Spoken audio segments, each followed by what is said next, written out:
Mas eu acho que é a minha vez, né? Oi, recording in progress. Ah, Cleide. É você, Có. Seja bem-vindo, viu? Então, Josué, capítulo 5. Olha, lembra que eu disse que uma das coisas que chama a minha atenção no livro de Josué é que ele me faz lembrar do livro Atos dos Apóstolos, do Novo Testamento. Nós temos no Novo Testamento 4 evangelhos. A minha voz está distorcida porque eu estou gripado. 4 evangelhos, depois temos um livro que fala dos Atos. A mesma coisa vocês vão observar em Josué. No capítulo 5, Josué, orientado por Deus, no versículo 2, reúne todos os rapazes para circuncidar.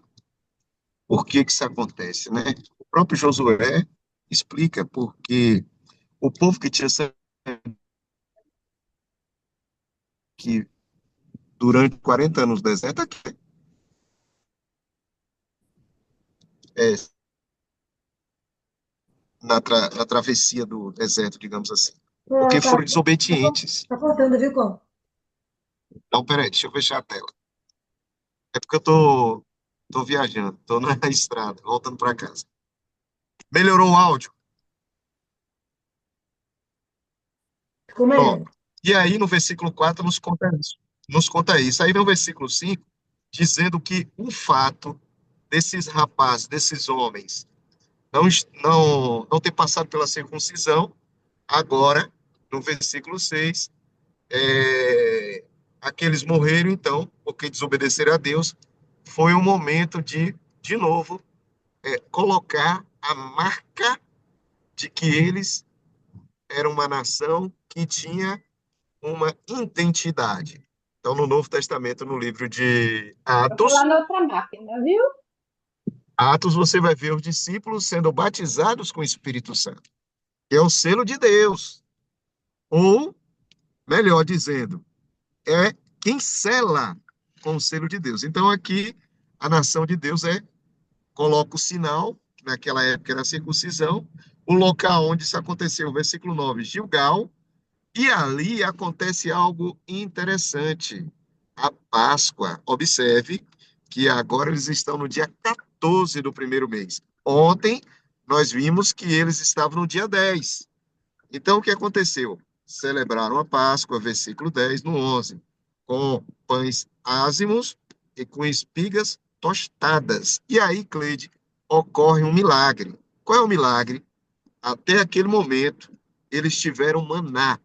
No dia seguinte a esse episódio, eles passaram a comer o fruto da terra, e o versículo 2 vai dizer que por isso Deus falou agora, não necessita mais do maná.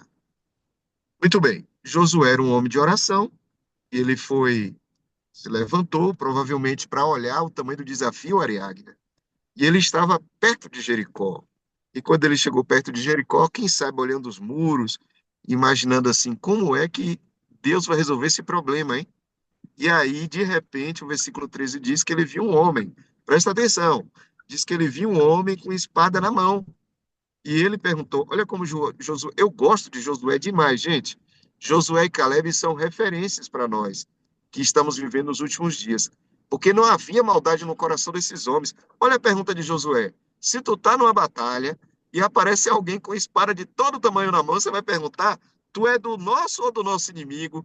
Ô Josué, você não conhece seus soldados, não, é? Então ele falou assim: Não, Josué, eu sou príncipe do exército do Senhor.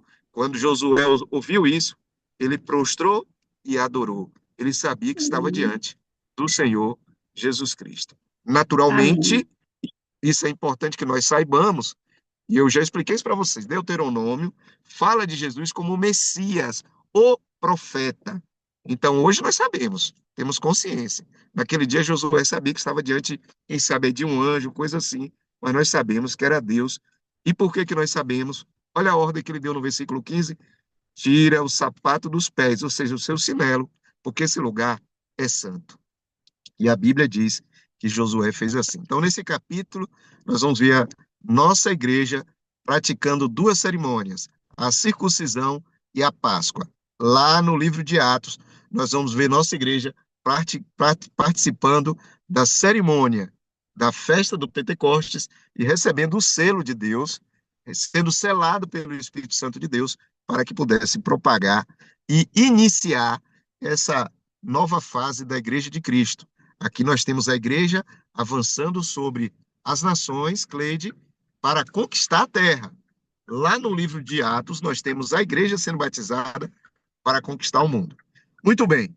Os cananeus eram adoradores de Baal. Isso não é novidade para você. Nós temos estudado isso. E eles, além de muito materialistas, eles também tinham uma religião sensual. Olha a Bel aí. Ei, Bel, você está bem? E aí o que acontece? As notícias de que a terra secou, deixou aquele povo Elô, tudo de olho na internet, na televisão. Tinha gente que não desgrudava do WhatsApp naqueles dias, querendo saber quais eram os próximos passos daqueles simples soldados que estavam ali à beira de Jericó.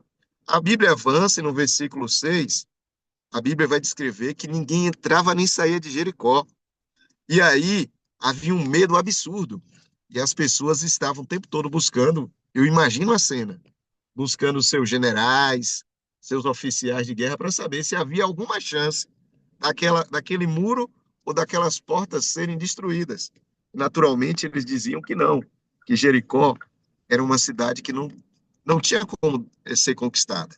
O versículo 7, 4 vai dizer que depois das ordens que Josué recebeu de Jesus, então o que acontece? Separou, presta atenção no versículo 4, 7 sacerdotes com 7 trombetas, essas trombetas eram de chifre de carneiro, e adiante deles ia a Arca da Aliança, e eles iam rodear a cidade 7 vezes, e o sacerdote ia tocar as trombetas durante esses dias. Só que no sétimo dia, as trombetas iam tocar de forma contínua 7 vezes. Então eram 6 voltas, cada volta por um dia, e no sétimo dia, esses seriam 7 voltas. Só no sétimo dia que o povo poderia gritar. Quando você vê isso, você imagina que todo o povo de Deus deu voltas de Jericó. Não, só os soldados. O povo foi justamente naquele momento em que tinha autorização, quando os muros caíram. Muito bem. A Bíblia vai dizer no versículo 12 que Josué de novo se levantou de madrugada e Josué preparou o povo, e no versículo 15 vai chegar aí o sétimo dia. Se eles deram volta, Bel, durante uma semana, isso significa que em algum momento foi um sábado semanal. E nesse dia houve uma festa também, e eles fizeram exatamente aquilo que Deus pediu. Muito bem. No versículo 16, vem a ordem, gritai. E no versículo 17, Deus diz, Josué dá o recado, a cidade é maldita do Senhor, não pega nada. Versículo 18, tudo o que tem nela, ouro, prata ou bronze, pertence ao Senhor. Dessa cidade, Ariadna, você vai falar agora, só vai escapar Raabe e aqueles que estiverem na casa de Raabe. O que de fato aconteceu está no versículo 23. Pode falar, Ariadna. Seu áudio está fechado? Espera aí que Cleide vai abrir.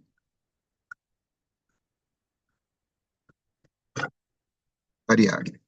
Pronto. Aqui. Não, eu acho que eu fiz confusão. Esse muro aqui não é o que Neemias erigiu, não, né? Que levantou, não. Neemias levantou, foi Jerusalém, não é isso? Isso. Esses muros aqui, Ariadne, melhor, essa cidade será de novo reconstruída, mas havia uma maldição, tá no versículo 26. Josué deixou a maldição. Maldito diante do Senhor seja o homem que levantar e reedificar essa cidade de Jericó. O seu primogênito vai morrer, e depois o mais novo, quando ele encerrar e terminar de colocar as portas. Essa profecia vai se cumprir em 1 Reis, capítulo 16, versículo 34.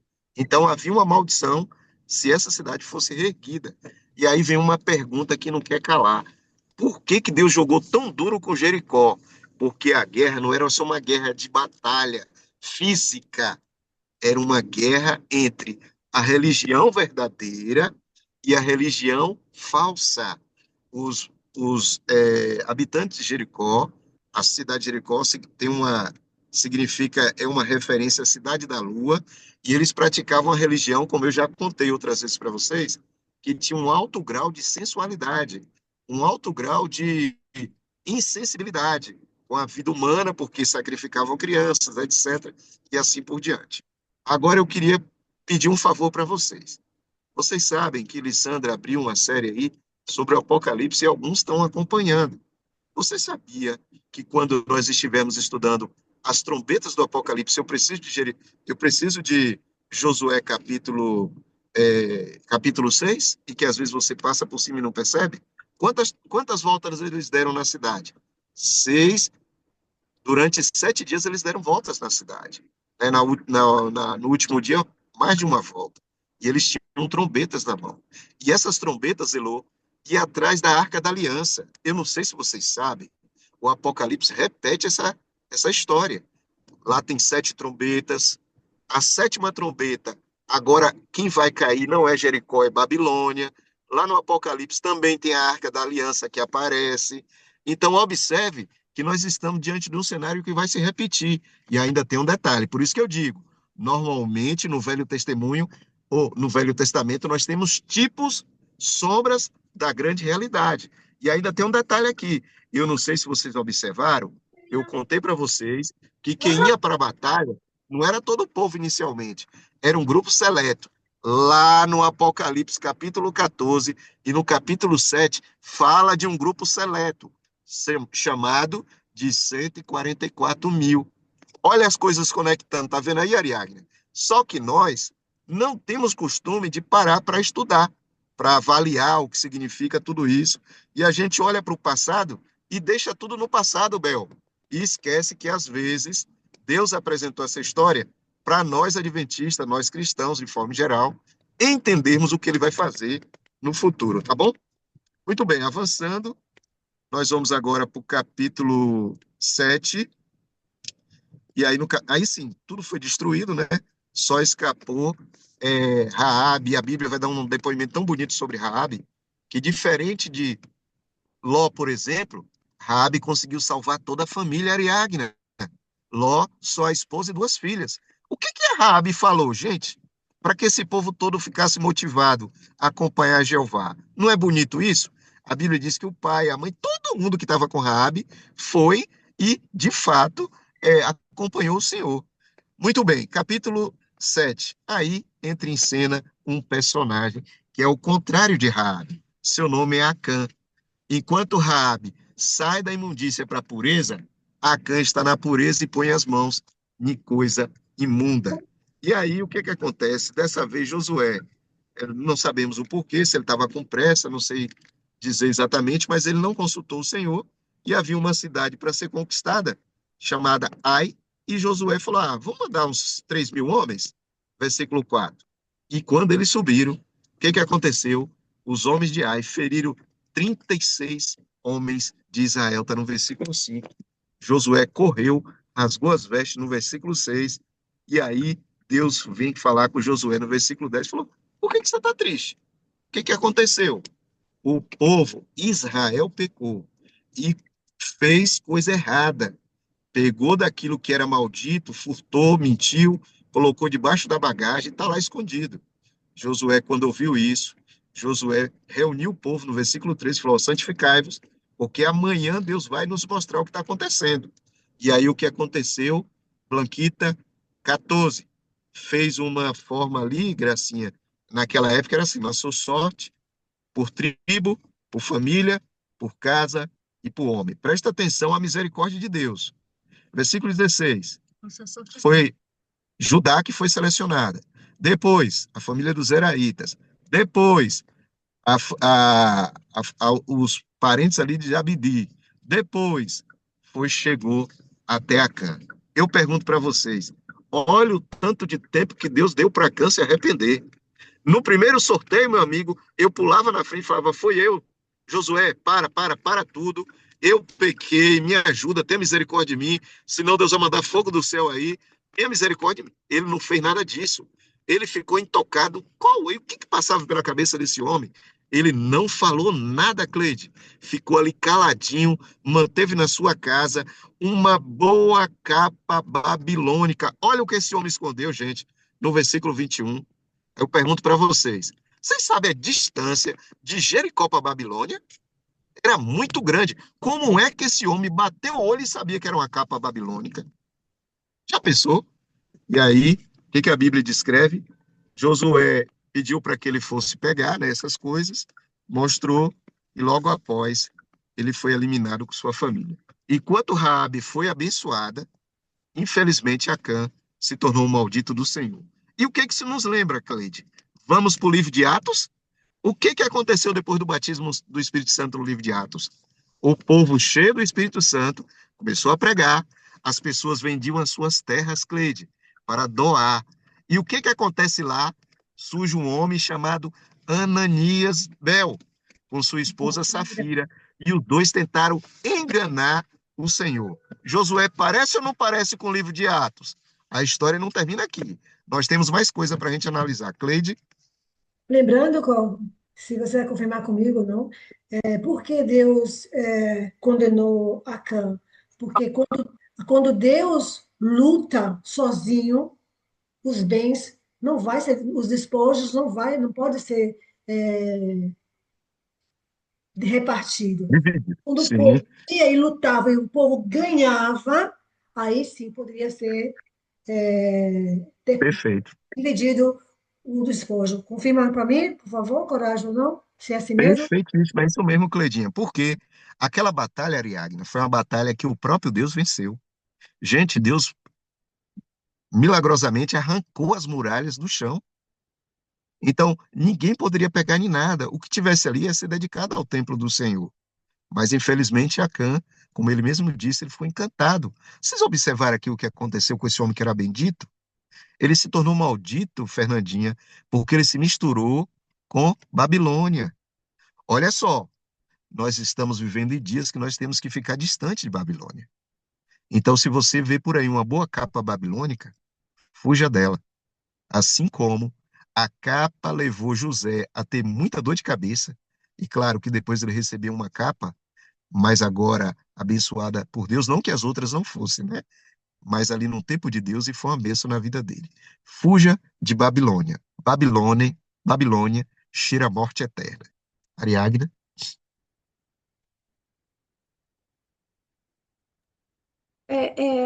Coragem, por que que quando tinha guerra e se ganhava a guerra, se destruía tudo, levava as coisas, Deus permitia ficar com algumas coisas para o templo? Por que que levava aquelas coisas para o templo? Vou recapitular. Quando a cidade era próxima de Jerusalém, ou desculpa, eu sempre falo Jerusalém, mas não esqueçam, hein? Mesmo quando eu confundo, Jerusalém só entrou em cena depois que Davi conquistou dos jebuseus. Então, é Canaã a palavra que eu quero dizer. Todas as cidades, Ariagna, que estivesse ali dentro de Canaã, não poderia aproveitar nada. Era para passar a espada geral. Já expliquei.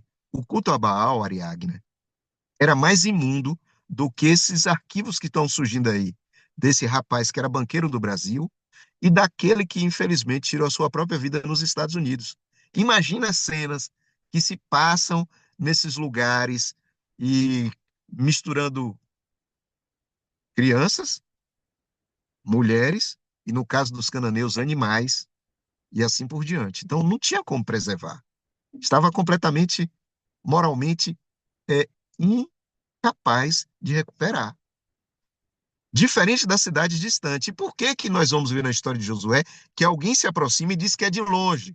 Porque eles sabiam que na cidade distante a história era outra, Cleide. Se preservava as crianças e as mulheres que não tinham contato com homens e exterminava todo homem da sua cidade. Em alguns lugares, como o Cleide disse muito bem, por exemplo, no caso aqui de Jericó, era possível a manutenção dos bens para o santuário. Presta atenção. Mas para o povo, nada. Já num segundo momento, como o Cleide disse muito bem no versículo 8, agora depois que exterminou Acã e todo o pecado de Acã, e aqui em Acã tem o juízo de Deus, porque presta atenção, hein? Para quando você for dar estudo bíblico, use Josué capítulo 7. Houve investigação, houve comprovação e houve prolatação de sentença. Aí tu vai lembrar que nós conversamos sobre isso e você vai mostrar também no Novo Testamento, no livro de Atos. Ananias foi investigado, comprovou a mentira e, por fim, executou a justiça. Deus sempre vai agir assim, ok? Agora nós temos a outra realidade, que aí Cleide já respondeu, Ariadne, e responde a sua pergunta. Olha o que Deus fala no versículo 2. Vocês vão pegar para vocês todos os seus despojos e o gado. Agora Deus deu o despojo ao povo. A primeira vitória é minha. Não mexa em nada, disse Deus. A partir de agora, vocês vão ter direito também a ter, digamos assim, o despojo da guerra. Está aí no versículo 2 do capítulo 8. Então, nesses 4 capítulos de hoje, nós vimos Deus trabalhando para fazer justiça e também estabelecendo a misericórdia. E aí, Ariadna, nunca esqueça, hein? Mesmo em Jericó, haviam pessoas aceitaram as 3 mensagens angélicas e tomaram decisões ao lado de Deus, lá em Jericó, e participaram diretamente da história de Jesus. Isso é bonito, Bel, porque eles eram adoradores de Baal, mas decidiram se colocar à disposição do Espírito Santo para adorar o verdadeiro Deus. Que Deus nos abençoe, estude em casa. Maria Edna, pergunte. Versículo 25. Aí vocês vão ver que trouxeram o rei vivo, e aí Josué matou e assim por diante. Oi. Coragem, é assim, essas cidades que Deus enviou aqui, todos, né? Todos que foram, Jericó, né? Toda cidade que Deus mandou eles ir, que foi destruída, não significa que todas as pessoas que estavam ali foram destruídas, né?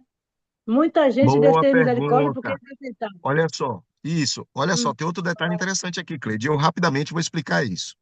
Na Bíblia, você vai ver algumas expressões que nós chamamos de expressões idiomáticas. E diz assim: matou todo mundo.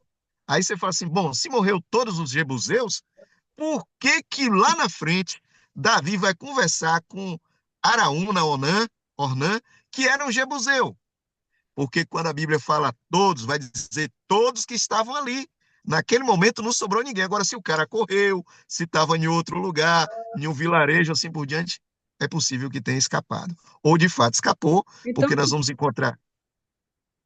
Diga. então, então os que tava, só os que estavam ali, foi todo. Aqueles que escapou, que foi, mas o que estava ali foi todos. Os que estavam diante dos olhos dos soldados, todos foram dizimados, tá bom? Obrigada, Obrigado. Coragem. Deus te abençoe, Edna, pela pergunta. Eu não lembrava disso. Que bom que participa. Por isso que eu guardo a participação, tá vendo?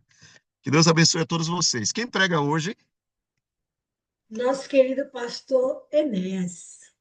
Oba! Pastor Então vou orar para o Sandrinha. meu amigo. Cadê ele? Tá por aí já? Ah, se chama Sandrinha, viu a sua noiva? Sandrinha. Olha o sorrisão, olha o sorrisão. Vamos orar, né, pastorzão? Oremos então. Bondoso Deus, que bênção, Senhor. Nós temos esse livro maravilhoso, o livro de Josué, poder fazer essa leitura, essa comparação, enfim, nos colocarmos humildemente diante da tua misericórdia e graça para entender um pouco mais da tua palavra.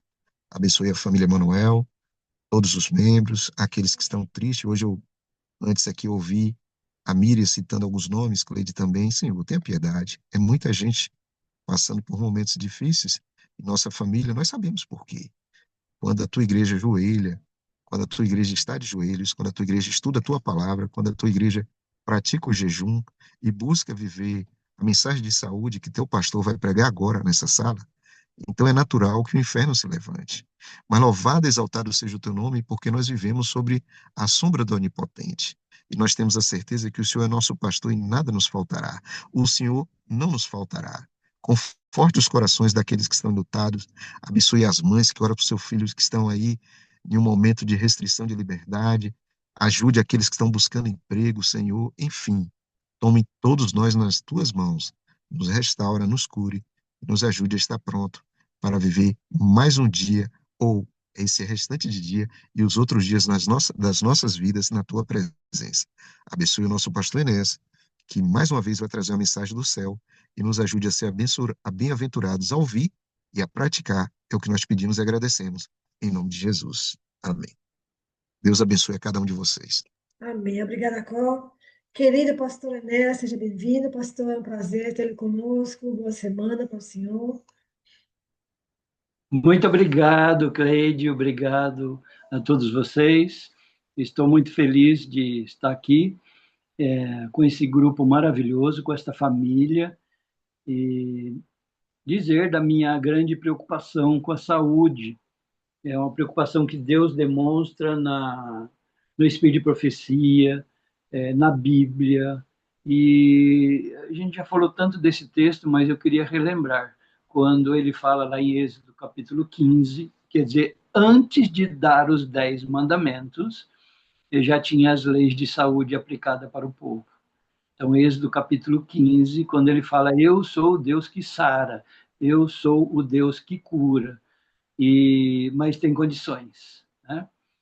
Como a gente já colocou aqui, que a salvação é incondicional da parte de Deus, mas bênçãos são condicionais ao nosso relacionamento com Ele, a nossa entrega para com Ele e a nossa busca por essa bênção, pedir, dar-se-vos-á. E a bênção da saúde a gente tem que correr atrás, tá? E qual que é o objetivo de Deus? Se Ele diz, eu sou o Deus que cura, eu sou o Deus que sara, é que nós não tenhamos doença nenhuma.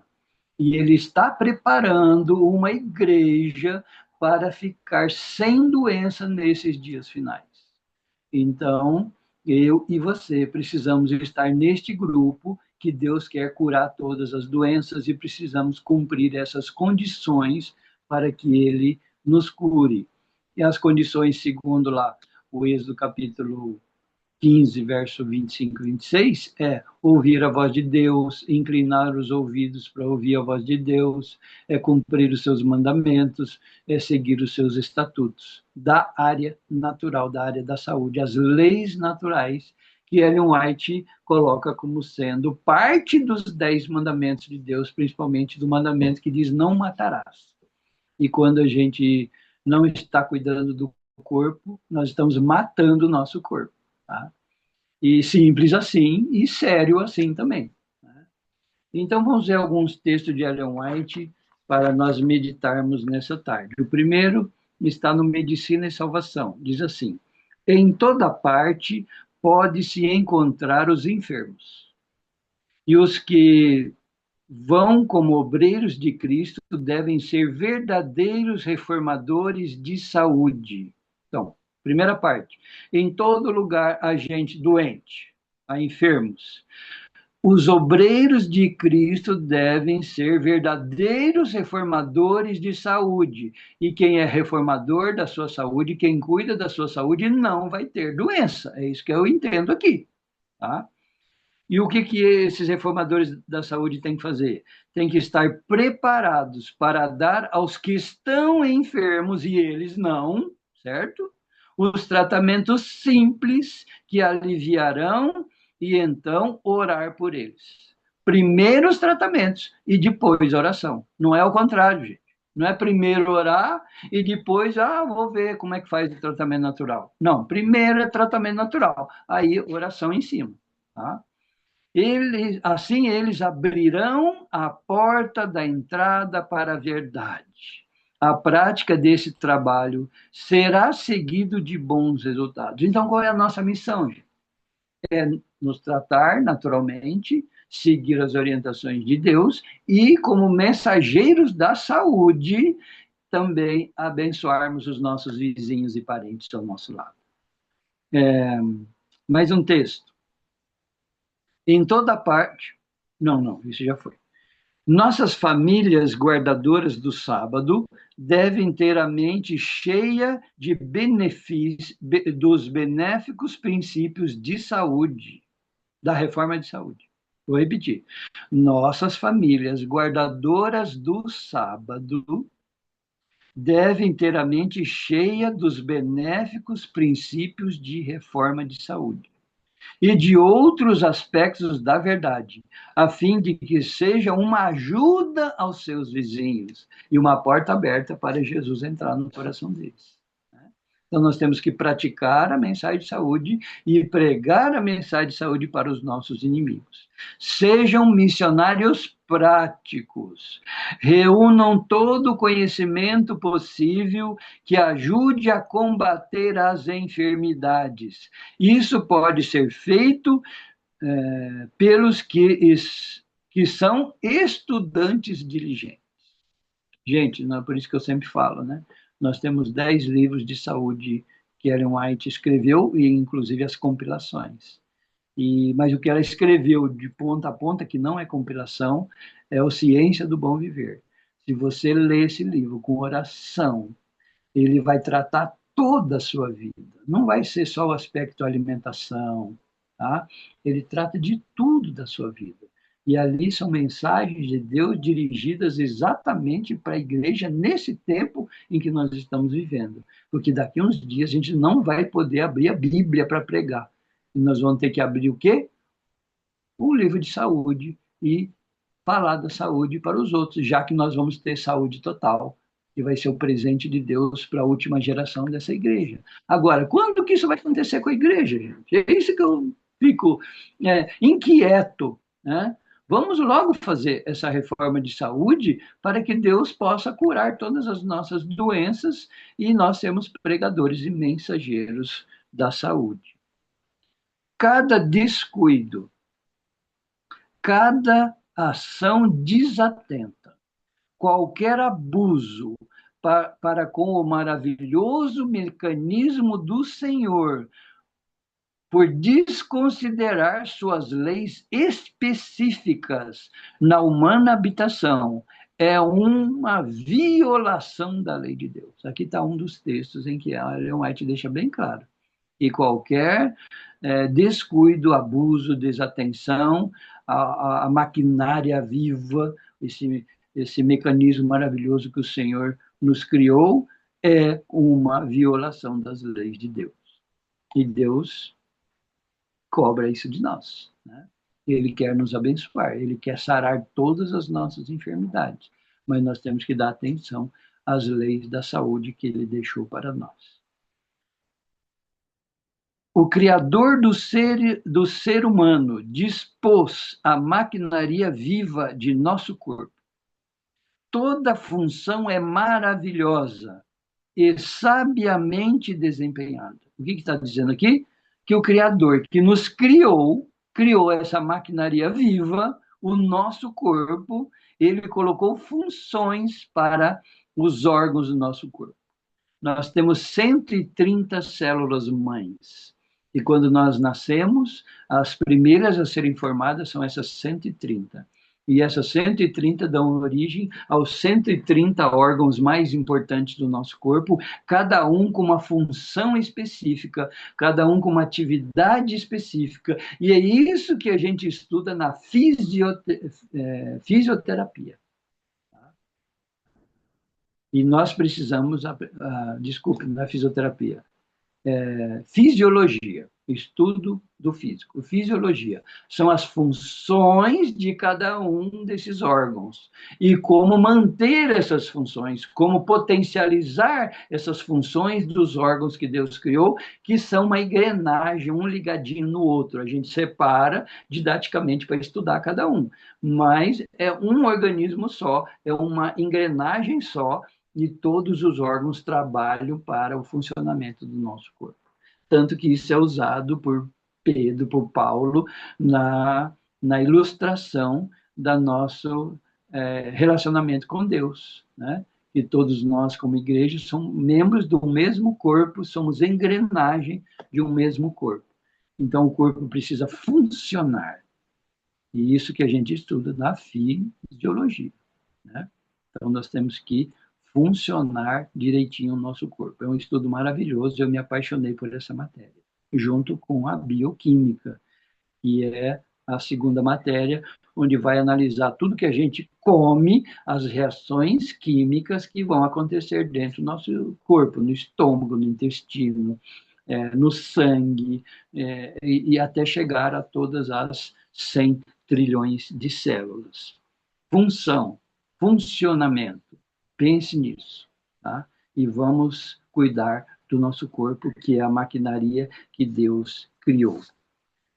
Quando fizermos tudo o que podemos, quando fazemos tudo o que podemos para ter saúde, então podemos esperar que os resultados benéficos se sigam. E podemos, com fé, pedir a Deus que abençoe nossos esforços para preservar a saúde. Gente, esse texto aqui é maravilhoso.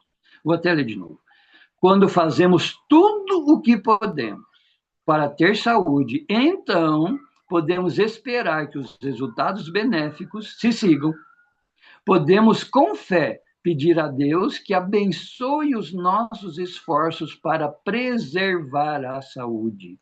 Ele responderá, então, a nossa oração, caso o seu nome possa, assim, ser glorificado. Amém. Que maravilha, né? Esse é o nosso Deus maravilhoso, que quer te abençoar com a saúde completa, com a saúde total. Quando você passa a fazer tudo o que você pode para manter a sua saúde, para preservar a sua saúde. Esse é o nosso Deus maravilhoso. E o último, que eu quero abrir para perguntas hoje. Deus não operará um milagre para preservar de enfermidades os que não têm nenhum cuidado consigo mesmo. Posso repetir?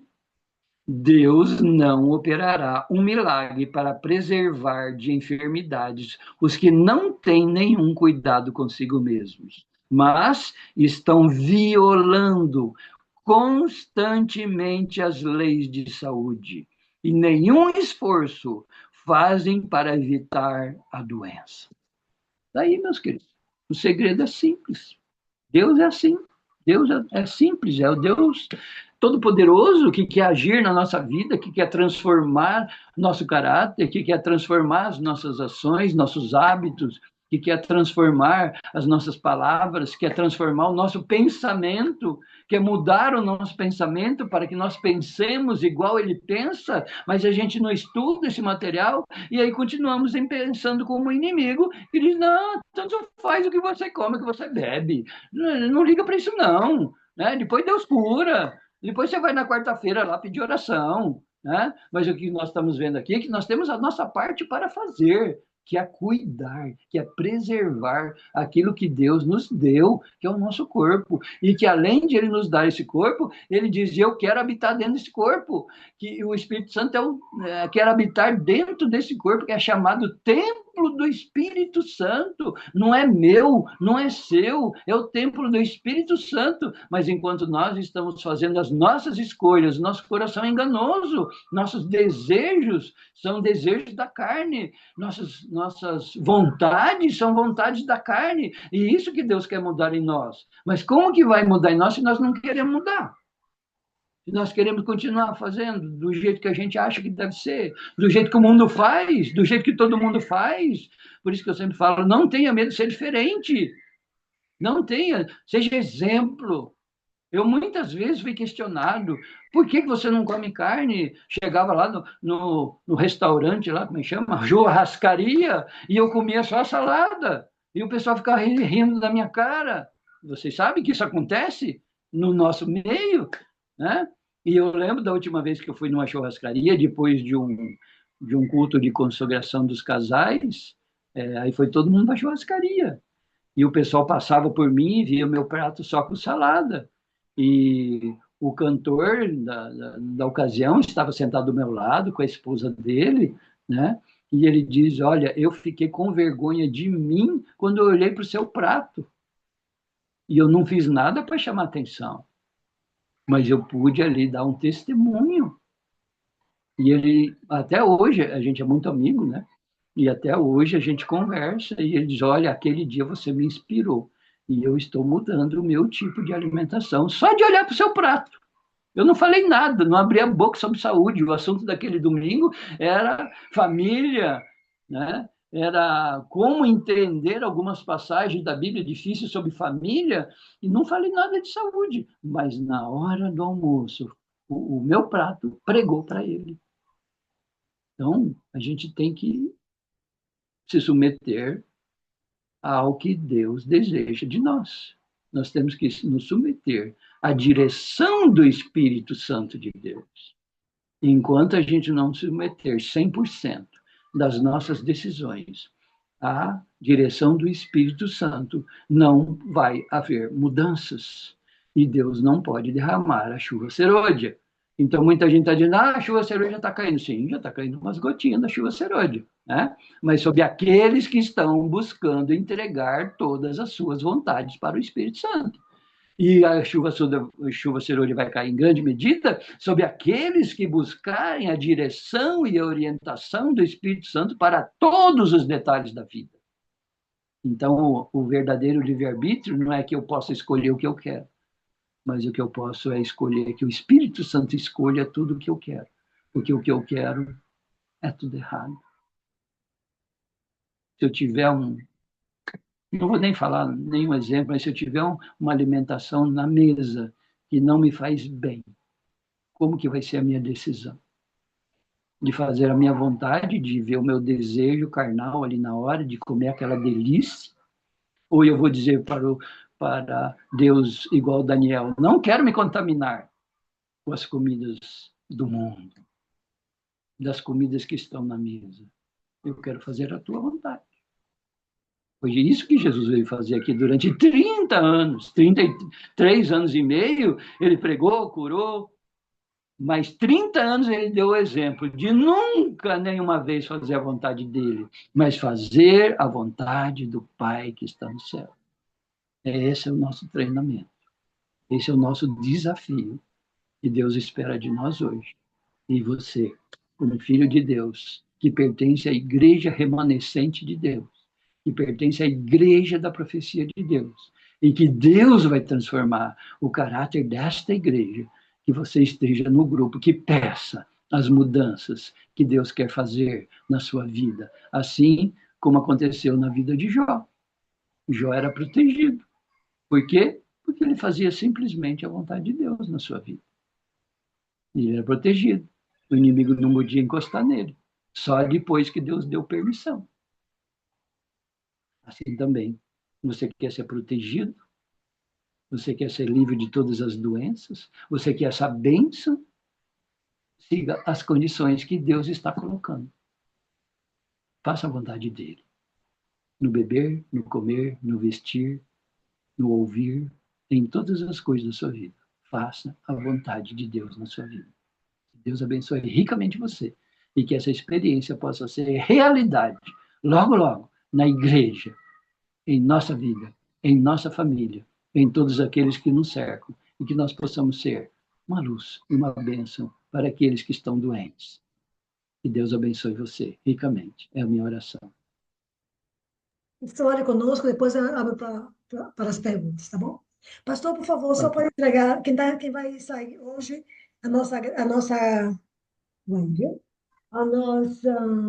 Nani, ela vai entregar o jejum, e quem vai jejuar é a Gracinha. O senhor, na sua oração, pode, por favor, entregar o jejum da Nani e passar para a nossa A Nani?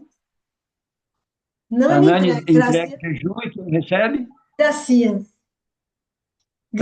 Gracinha. A Gracinha, tá bom. É que está Obrigada. cortando aqui a ligação. Obrigada, Tá bom? pastor. Vamos orar então, meus queridos. Pai querido, louvado e engrandecido seja o teu santo nome. Nós acreditamos na tua palavra.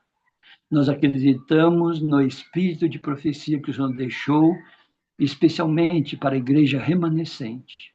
Pai querido, enche-nos do desejo de fazer a tua vontade em nossa vida. Ajuda-nos, Senhor, a clamarmos e a buscarmos o Espírito Santo, como já estamos fazendo esse mês, nos 10 dias de oração, e continuamos, para que o nosso caráter seja aperfeiçoado, que a transformação do nosso caráter seja terminada agora, Senhor, em nossa vida, com as nossas decisões, de não mais fazermos as nossas próprias vontades, de não mais ser reféns dos nossos desejos da carne. Pai querido, louvado e engrandecido, muito obrigado por esse poder maravilhoso que transforma, o poder de Jesus Cristo, do sangue de Jesus derramado por nós, não somente para o perdão dos nossos pecados, mas para nos transformar em novas criaturas, em pessoas que têm um caráter semelhante ao de Cristo Jesus. Abençoe de maneira especial esta família maravilhosa e derrama o teu Santo Espírito sobre todos eles, para que nós possamos estar preparados para logo, logo subirmos e morarmos nas mansões celestiais. E daí não teremos mais os desejos da carne, que serão arrancados no último dia, quando o Senhor tirar de nós a natureza carnal, a natureza pecaminosa. Ó Pai querido, queremos isso, queremos essa experiência, mas para que isso aconteça, queremos que o Senhor nos subjugue a natureza carnal, os desejos da carne, pelo poder do Espírito Santo em nós. Pedimos essas bênçãos. Pedimos também a bênção pela que vai entregar o jejum neste momento e quem vai iniciar o jejum. Que seja uma bênção para elas, mas que seja uma bênção também para todos nós. Obrigado pela oração delas, por nós, neste grupo. Pai querido, abençoa a elas e as suas famílias. É o que nós te pedimos e agradecemos em nome do nosso Salvador Jesus. Amém.